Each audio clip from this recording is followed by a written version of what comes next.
Magsiupo po ang lahat. Magandang umaga sa inyong lahat.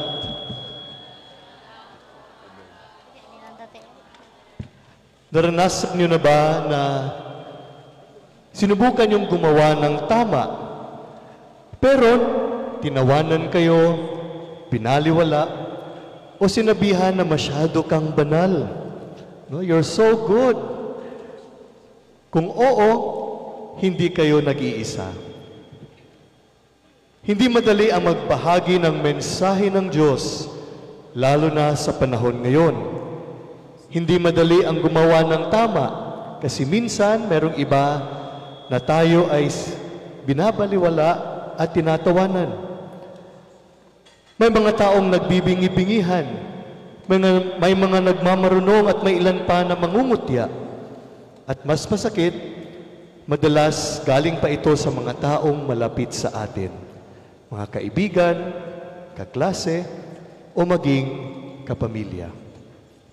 Pero alam niyo ba na si Jesus mismo ay nakaranas din ng ganito? Sa Ebanghelyo ngayon, bumalik si Jesus sa sarili niyang bayan. Akala mo tatanggapin siya ng buong puso, pero hindi.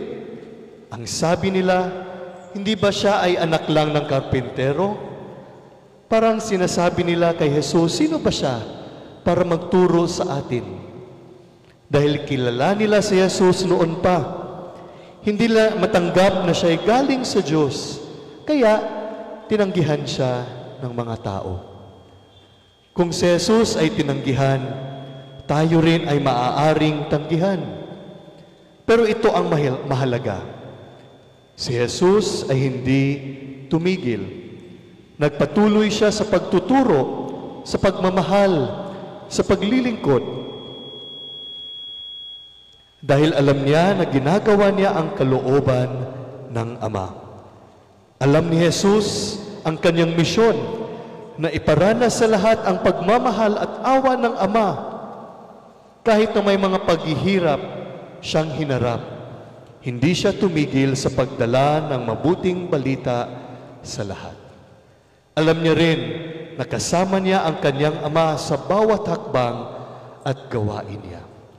Wala miundang si Jesus sa iyang misyon kay kahibalo siya, nga iyang gituman ang kabubuton sa Diyos, nga mao ang pagpaambit sa tanan, sa may gugmaong kaluoy sa Diyos.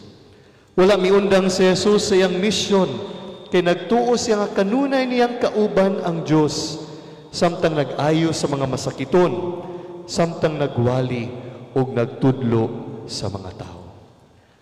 Mga kapatid, dito tayo huhugot ng lakas at inspirasyon sa ating Panginoong Hesukristo, lalo na sa mga panahon na may mga dinadanas tayong mga pasakit, paghihirap at mga problema.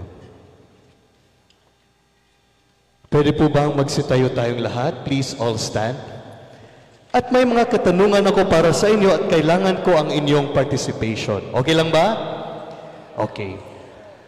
Kung naranasan nyo na panghinaan ng loob, pwede kayong umupo. Yung mga taong nahirapan o nanghinaan ng loob, discouraged in life. Okay. Kung sino sa inyo dito ang minsan naisip na sumuko, you sit down. Okay. Kung sino sa inyo dito ay nasaktan ng taong pinagkakatiwalaan niya, please sit down. No? Kung umiyak ka ng palihim kasi nasasaktan ka at nahirapan sa buhay, pwede kang umupo. Kung minsan ay naramdaman mo na parang wala kang halaga, you sit down. Kung nagdasal ka kahit hindi mo na alam ang sasabihin, maupo ka.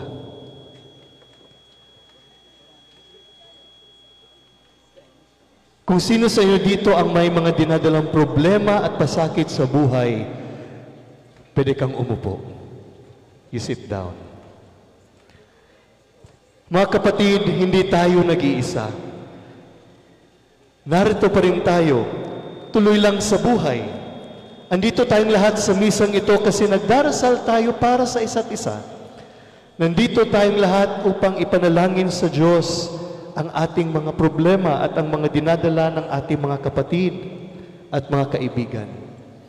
Tayong lahat ay tinatawag din ng Diyos na magbahagi sa iba, hindi lang sa salita, kundi sa ating buhay.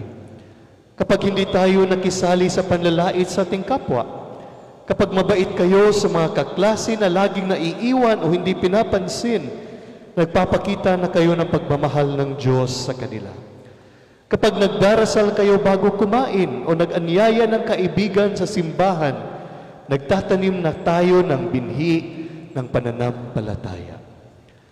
Kaya mga kapatid, maaring hindi man tayo laging maintindihan ng maraming tao, lalo na sa paggawa ng tama, maaring pagtawanan pa tayo. Pero tulad ni Jesus, hindi tayo tinawag para sumikat. Tinawag tayo para maging tapat. Kaya, huwag tayong sumuko. Kahit pakaramdam natin walang nakikinig, nakikita ng Diyos ang ating puso at naririnig niya ang ating mga panalangin. At kahit wala pang agad na bunga, baka sa simpleng halimbawa natin, may puso tayong nabubuksan. Kung hindi ngayon, baka sa tamang panahon. Gawin nating huwaran si Jesus. Hindi siya tumigil sa paggawa ng tama. Hindi siya tumigil sa paggawa ng misyon na binigay sa Kanya ng Diyos. Kahit mahirap, gawin din natin ito.